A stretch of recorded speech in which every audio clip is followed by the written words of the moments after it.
Maka agama itu adalah sebagai jalan hidup. Banyak orang beranggapan, perhatikan ini supaya kita bisa menjelaskan, agama itu membelenggu karena dianggap melarang dan memerintahkan.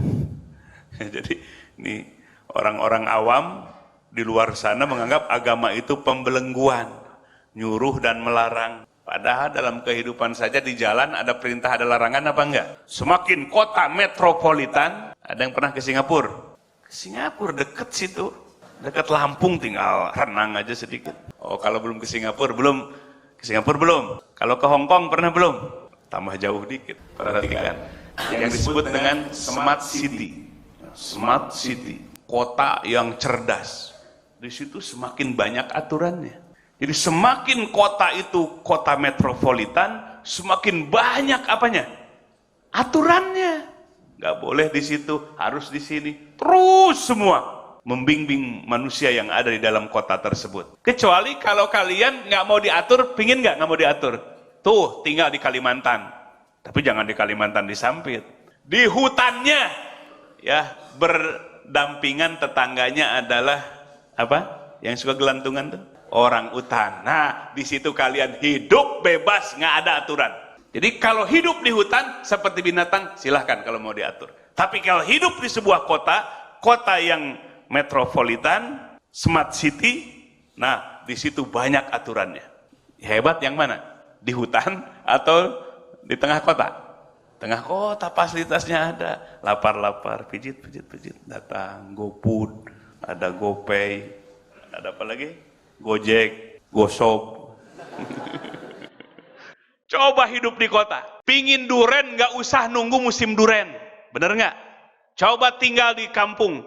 Pingin duren nunggu 1 tahun. Gagal panen, nggak jadi makan durennya. Udah nunggu 1 tahun. Tapi hidup di kota apa saja bisa. Makanan Korea, Chinese food, Arabian food, apalagi Sundanese food.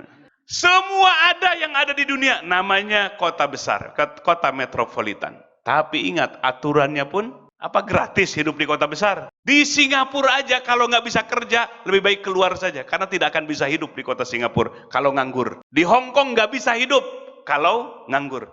Tapi kalau di hutan bisa hidup walaupun nggak kerja. Tapi lihat kehidupannya. Nah ini kita berpikir. Agama membuat aturan untuk manusia. Sebagai jalan hidup, bukan pembelengguan hidup. Sebagai jalan hidup, bukan membelenggu hidup. Makanya tadi banyak aturan kalau di kota-kota metropolitan. Kenapa? Karena kita ingin bahagia. Ternyata di kota metropolitan fasilitasnya lengkap, semua lengkap. Tapi ingat, dituntut. Harus kerja, harus cerdas, harus ikut aturan. Ya, di Hong Kong itu yang punya mobil itu orang tertentu karena pajaknya tinggi. Semakin mengatur tatanan kehidupan. Semakin besar kota itu, semakin tinggi aturan-aturan hidupnya. Nggak bisa sembarangan. Kita parkir nggak bisa sembarangan. Punya mobil nggak bisa sembarangan. Pajaknya besar segala macam. Nah itulah agama. Jadi agama itu aturan sebagai jalan hidup. Ya, sebagai apa? Jalan hidup bagi umat manusia. Kenapa? Karena Allah memberikan janji dan janjinya sudah ada. Di dunia bahagia, di akhirat bahagia. Makanya seneng nggak diatur? Kok nggak jawab nih? Seneng nggak diatur? Ridho nggak dengan aturan Allah? Kenapa? Karena Allah ingin membahagiakan manusia di dunia sampai akhirat yang abadi. Begitu tadi gambaran apa ngasih analog nih. Gambaran-gambaran tentang dari kehidupan dunia untuk kehidupan akhirat. Kehidupan dunia dengan agama kita. Jadi semakin ketat aturannya, seperti kota yang semakin metropolitan, semakin ketat aturannya.